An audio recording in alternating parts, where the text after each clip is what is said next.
Ya, pemirsa, pembangunan kawasan ibu kota Nusantara di Kalimantan Timur menjadi harapan baru bagi sejumlah industri di tanah air dan tidak terkecuali industri keramik. Industri keramik pun siap memasok beragam produk keramis berkualitas yang sudah memiliki TKDN di atas 70%.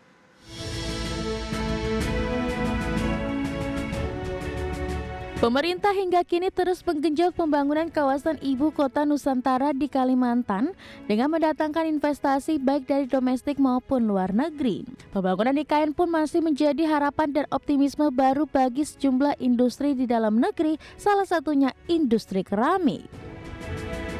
Asosiasi Aneka Industri Keramik Indonesia atau ASAKI optimistis volume penjualan produk keramik tahun 2024 akan melesat didorong oleh tingginya permintaan dari proyek IKN. Hal ini seiring langkah cepat Kementerian Pekerjaan Umum dan Perumahan Rakyat yang tengah menyiapkan pembangunan 47 bangunan berkonsep hijau di ibu kota Nusantara. Rencananya gedung-gedung tinggi di kota seluas 256.100 hektar tersebut akan dihuni oleh para aparatur sipil negara dengan metode ramah lingkungan. Ketua Umum ASAKI Edi Suyanto seperti dikutip media mengatakan permintaan aneka produk keramik dari proyek IKN bisa membantu meningkatkan kinerja industri keramik di sepanjang tahun ini. Apalagi pemerintah juga telah menerapkan kebijakan peningkatan penggunaan produksi dalam negeri atau P3DN dengan sertifikasi tingkat komponen dalam negeri TKDN untuk memasok kebutuhan pembangunan IKN. Ini menambahkan produk keramik nasional rata-rata memiliki kandungan TKDN di atas 70%.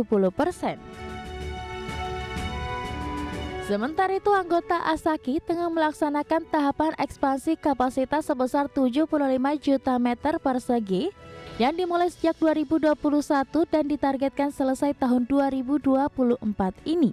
Ada pembesaran volume ekspansi kapasitas produksi tersebut setara dengan 100% angka impor keramik per tahun dengan total nilai investasi mencapai 20 triliun rupiah dan akan menyerap kurang lebih 10.000 tenaga kerja baru. Dari Jakarta, Tim Liputan IDX Channel. Ya, pemirsa, untuk membahas tema kita, proyek IKN siap dongkrak kinerja industri keramik nasional, kita sudah tersambung melalui Zoom bersama dengan Bapak Edi Suyanto. Beliau adalah Ketua Umum Asosiasi Aneka Industri Keramik Indonesia atau ASAKI. Selamat pagi, Pak Edi. Selamat pagi Pak Pras. Ya, salam sehat, Pak. Salam sehat, tetap semangat, Baik, optimis selalu. dan selalu optimis itulah. Lantas bagaimana nih update terkini dari kinerja industri keramik di tanah air hingga hari ini, seberapa optimisnya ini? Pak Edi, silakan. Oke, terima kasih Pak Pras. Jadi secara singkat saya bisa jelaskan bahwa industri keramik hari ini kita sedang masih berada di zona ekspansif. Oke. Kita tidak lama berselang ya setelah Perpres 121 tahun 2020 berkaitan dengan kebijakan harga gas biaya tertentu yang $6 per MMBTU. Ini kita sambut dengan baik dengan ekspansi demi ekspansi. Nah, tahapan ekspansi yang sedang dilakukan oleh member ASAKI kita harapkan akan selesai di akhir tahun ini dan sebagian di awal tahun 2025 mendatang. Kita ada tambahan kapasitas yang sangat besar, Pak Pras. Seperti kita ketahui sebelum HGBT itu diterapkan, tingkat kapasitas terpasang industri keramik berada di level 537 juta meter persegi per tahun. Di akhir tahun 2023 yang lalu sudah meningkat mencapai 598 juta atau naik sekitar 11%, ini good news. Dan harapan kita paling lambat di akhir tahun atau awal tahun 2025, ini akan meningkat lagi 16% dari 537 juta menjadi 625 juta meter persegi kapasitas produksi terpasang per tahun. Nah, ini sesuatu yang sangat menarik Pak Pras. Dengan tambahan kapasitas 88 juta meter persegi tersebut, ini artinya ASAKI siap dan mampu untuk substitusi 100% daripada angka impor. Tahun lalu kita mencatat angka impor, ya itu berkisar di tahun 2022 itu sekitar 73 juta meter. Di tahun 2023 meningkat menjadi sekitar 80 jutaan.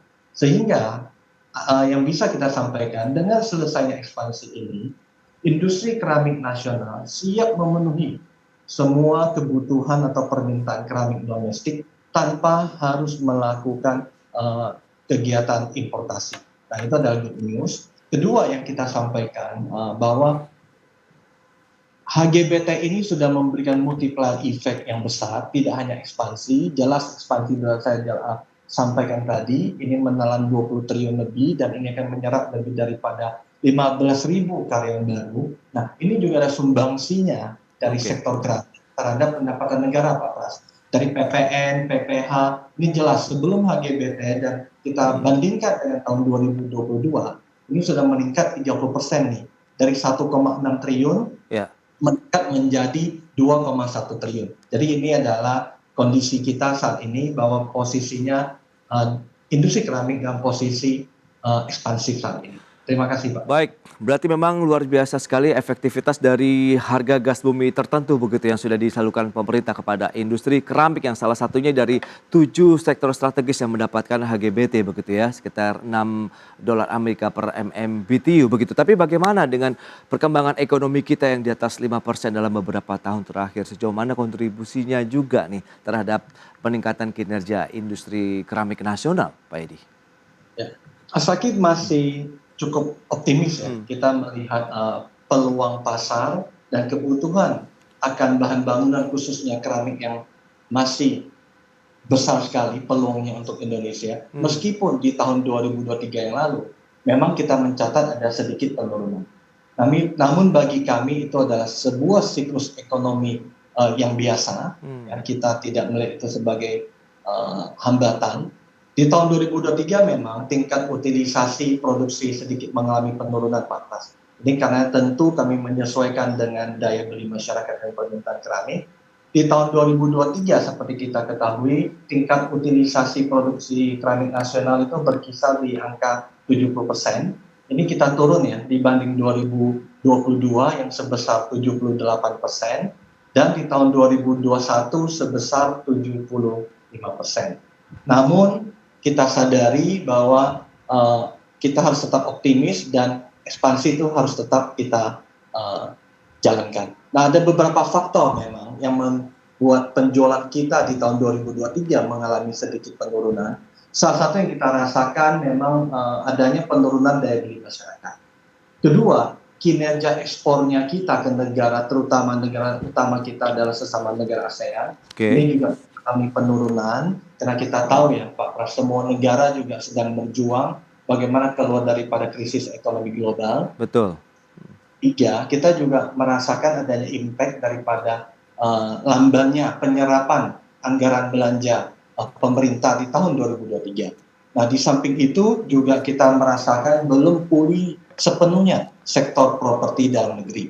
Namun Pak Pras, kalau ditanya bagaimana di tahun 2024 ini, kami Asaki memiliki optimisme baru karena ada beberapa yang menurut kami adalah katalis positif. Nah, kita dari Pilpres ya Pak Pras bulan lalu di mana sudah selesai dan berjalan dengan aman, lancar dengan hasil quick count bahwa pemerintah baru dengan satu putaran ini tentu memberikan sebuah kepastian dan sebuah keyakinan dan kepercayaan kepada pasar sehingga yang tadinya wait and see sehingga sekarang ini sudah mulai beraktivitas kembali.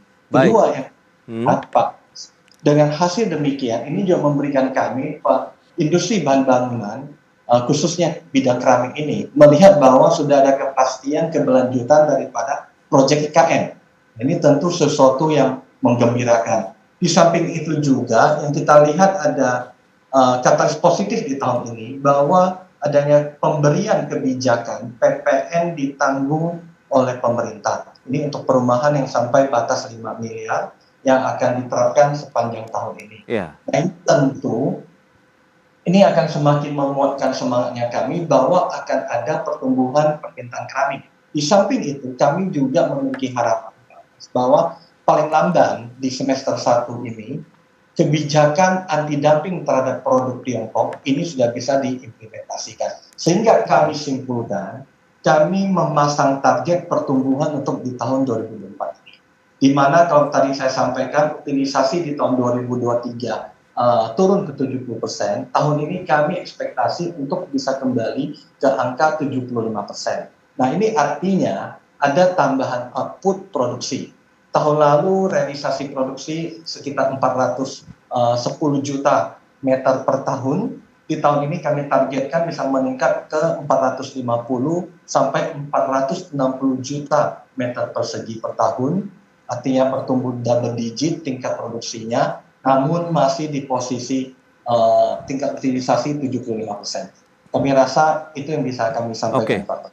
Ya, lantas bagaimana? Seberapa jauh juga ini kalau Anda katakan IKN masih akan terus berlanjut, ini bisa menjadi booster bagi peningkatan produksi, kemudian penjualan produk keramik begitu. Ingat, sejauh ini kan memang masih akan ada banyak sekali tower-tower bagi ASN yang tengah dibangun, kawasan-kawasan lainnya begitu di IKN, Pak Edi.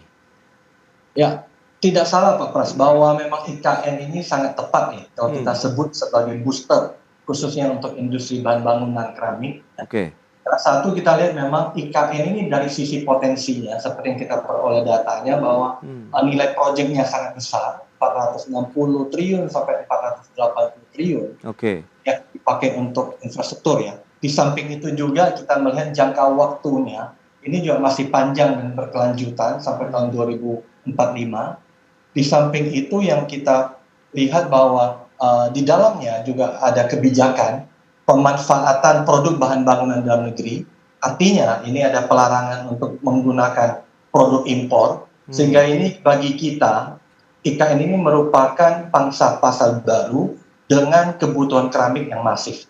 Jadi kita sangat berterima kasih dan kita optimis dan kita siap untuk mendukung proyek IKN ini, Pak Pras. Oke, sejauh mana kesiapannya kita akan bahas nanti di segmen berikutnya. Kita akan jeda dulu sebentar Pak Edi dan pemirsa. Kami akan segera kembali usai pariwara berikut ini.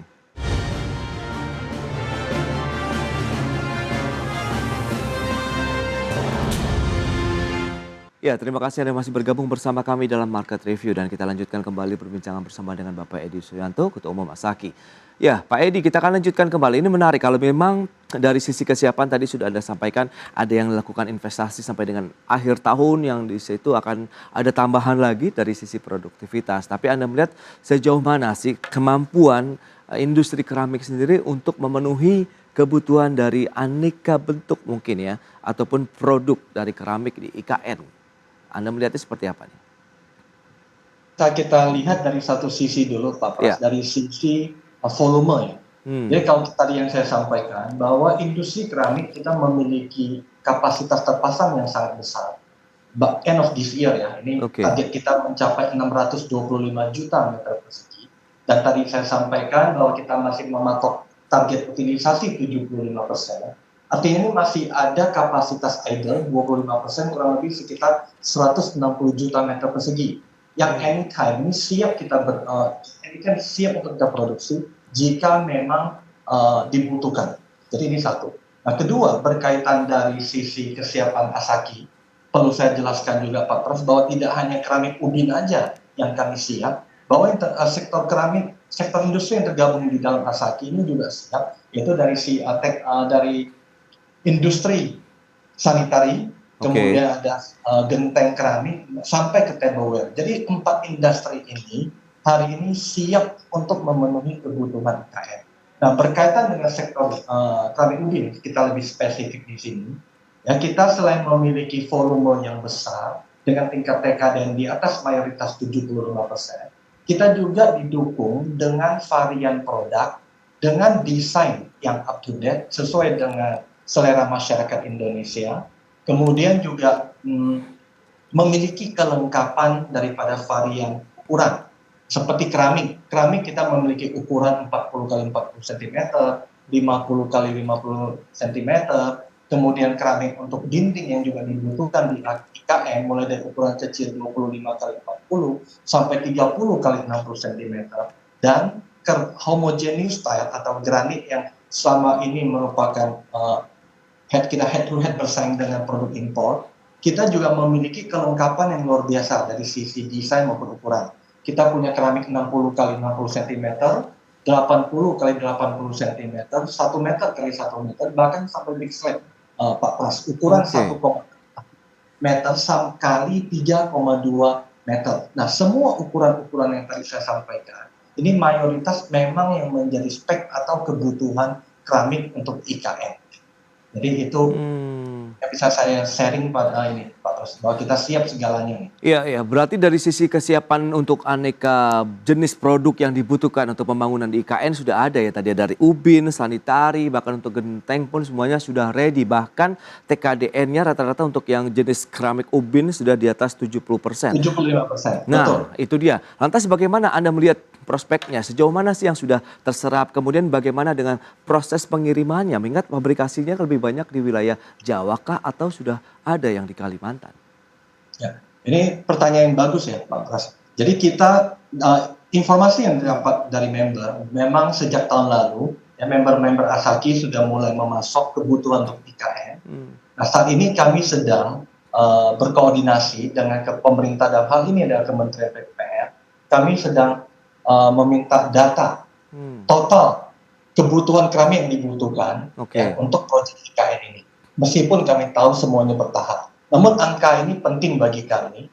Tadi apa yang menjadi pertanyaannya Pak Pras, industri keramik kami juga berkeinginan untuk mendekatkan diri ke IKN. Apa artinya? Artinya investasi baru tidak lagi harus di Pulau Jawa. Bagaimana mendekatkan diri ke IKN? Bagaimana kami mendirikan investasi baru di Kalimantan Timur? Menurut kami tidak ada kendala saat ini, karena kita tahu ketersediaan gas ada di Kalimantan Timur. Raw material seperti clay, Vespa itu juga tersedia di seluruh Kalimantan. Nah, yang paling penting adalah keberadaan kami nanti di IKN, investasi baru di IKN, ini bisa mengurangi tenggang waktu atau jangka waktu pengiriman. Dan ya, yang selama ini mayoritas dikirim dari Pulau Jawa. Kedua, kita juga bisa memangkas biaya logistik. Nah, sehingga harapan kami, jika kami sudah mendapatkan outlook atau perhitungan total kebutuhan keramik untuk IKN, sehingga kami bisa mengajak rekan-rekan yang tergabung di dalam Asaki untuk melakukan feasible study untuk mencoba menghitung membangun pabrik baru di IKN. Saya rasa ini banyak sekali yang tertarik, Pak Pras. Pada akhirnya, sehingga dari Asaki bisa memberikan harga yang jauh lebih terjangkau. Di samping itu adalah on-time delivery-nya. Ketiga adalah after service yang lebih bagus jika kita sudah berada di IKN. Saya rasa itu semua. Oke, apakah salah satu persyaratan penggunaan produk dalam negeri P3DN dengan sertifikasi TKDN tadi begitu ini menjadi salah satu juga yang bisa menjadi buffer pelindung lah bagi produk-produk keramik Indonesia untuk masuk dalam proyek IKN? Mengingatkan pesaingnya tentu akan banyak ini, Pak Edi.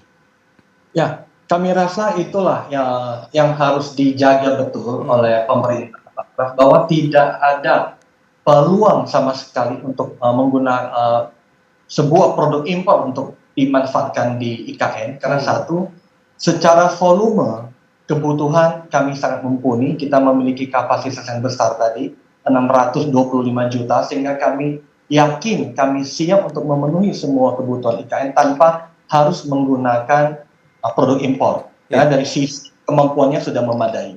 Kedua, tadi itu, bahwa tingkat TKDN di atas 75%, dan yang satu yang harus kita ingat juga Pak Pras, bahwa sudah beberapa industri yang tergabung di dalam Asaki ini sudah memiliki sertifikasi industri hijau, sehingga ini sangat relevan dengan konsep pembangunan IKN yang ibu kota yang green. Baik, untuk kedepannya Anda melihat proyeksinya seperti apa? Selain mungkin IKN, kita tahu kan serapan di Indonesia dengan pertumbuhan ekonomi yang rata-rata di atas 5%, kemudian banyak sekali pembangunan yang dilakukan oleh sejumlah daerah. Apakah ini masih cukup kuat juga untuk demand-nya sendiri? Bagaimana dengan daya serap dan juga daya beli masyarakatnya sendiri nih? Kami masih memiliki keyakinan ya Pak Pras, bahwa meskipun dengan kapasitas 625 juta terpasang yang sangat besar, industri keramik, peluang pasar industri keramik di Indonesia ini masih terbuka lebar. Karena kita lihat dengan angka tersebut, kalau kita run 100%, kita bandingkan dengan jumlah penduduk, ini pemakaian atau consumption keramik per kapita kita masih cukup rendah, yaitu sekitar 2,5 meter. Ya. Sedangkan kita lihat di negara tetangga kita, seperti Thailand, Malaysia, ini sudah di atas 3 sampai 3,5 meter persegi. per Oke. kapita. Vietnam sudah di atas 5 dan China sudah di atas 6 meter per kapita. Jadi untuk peluang dan masa depan untuk industri keramik Indonesia sesungguhnya ini masih sangat baik dan masih sangat menarik. Namun ada satu yang perlu kita perhatikan Pak Pras di sini, yang menjadi hambatan untuk industri keramik nasional adalah suplai gas. Nah ini yang kita minta, Oke. ini harus ada campur tangan pemerintah dalam hal ini dari ISDN, bagaimana membantu menjaga kelancaran pasokan gas. Nah sejak HGBT di tahun 2020 diterapkan sampai hari ini, kita sesungguhnya industri keramik ini belum menikmati sepenuhnya manfaatnya sesuai daripada isi Perpres 121 tahun 2020. Karena satu, untuk Jawa bagian timur, Pak Pras, kita ini masih dikenai alokasi gas industri tertentu sekitar 75%. Artinya pemakaian full kita harus membayar dengan harga surcharge yang sangat mahal, 15 US dollar itu. Ini sangat kita sayangkan untuk Jawa bagian timur. Terlebih kita seperti kita ketahui ya, bahwa ada sources gas baru namanya Jambaran Tiung Biru. Ini sudah beroperasi sejak tahun lalu. Namun kita belum merasakan manfaatnya berupa kelancaran gas untuk Jawa bagian timur. Nah kemudian Jawa bagian barat yang selama beberapa tahun terakhir ini cukup lancar, mulai tahun 2023 mulai juga mengalami gangguan. Jadi kami tidak bisa memanfaatkan gas secara optimal. Kita hanya dibatasi 80% di tahun lalu. Dan kita lihat yang mengkhawatirkan, di Februari ini turun ke 65%. Dan Maret kami baru mendapat surat dari PGN bahwa kami dibatasi hanya boleh memanfaatkan 61%. Di atas itu kami harus membayar full dengan harga 15 US dollar per MMBtu. Sehingga kalau sebuah pabrik jalan full, ini akan ketemu average harga gas itu sudah mendekati 10 US dollar Pak Pras. Jadi di bulan Maret ini, ini bukan daya saing yang terganggu, namun sudah merugikan industri keramik Pak Pras. Baik, Pak Edi, berarti memang bukan karena optimalisasinya yang tidak maksimal dari sisi penggunaan HGBT oleh pelaku industri khususnya di keramik ini? Ya, tepat itu Pak Pras statementnya. Jadi yang bisa saya sampaikan di sini bahwa ada statement bahwa pemanfaatan HGBT oleh industri keramik belum optimal. Itu faktor eksternal Pak Pras. Itu satu tadi itu ya, karena gangguan suplai gas. Kedua, ini sudah banyak pabrik yang selesai ekspansi di tahun 2021, 2022. Ini mereka ini kan membutuhkan tambahan alokasi gas baru. Namun sampai hari ini belum mendapatkan alokasi harga gas yang sesuai HGBT. Masih menunggu.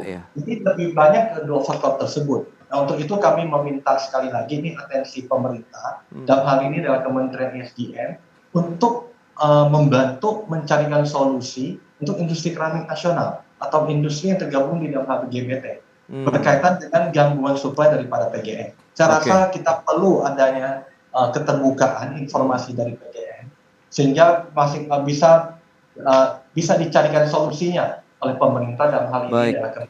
Oke Pak Edi, dan semoga itu akan segera menjadi solusi bersama begitu. Mengingat terkait dengan HGBT ini kan akan berakhir juga di tahun 2024 dan ini akan masuk dalam pembahasan oleh pemerintah. Dan semoga tadi suara-suara yang sudah disampaikan dari teman-teman pelaku industri yang mendapatkan kebijakan HGBT itu bisa didengar dan bisa duduk bersama begitu sehingga ada solusinya di tahun 2024 ini. Pak Edi, terima kasih banyak atas waktu dan sharing yang sudah disampaikan ya. Sampai berjumpa kembali. Salam sehat Pak Edi. Tetap semangat.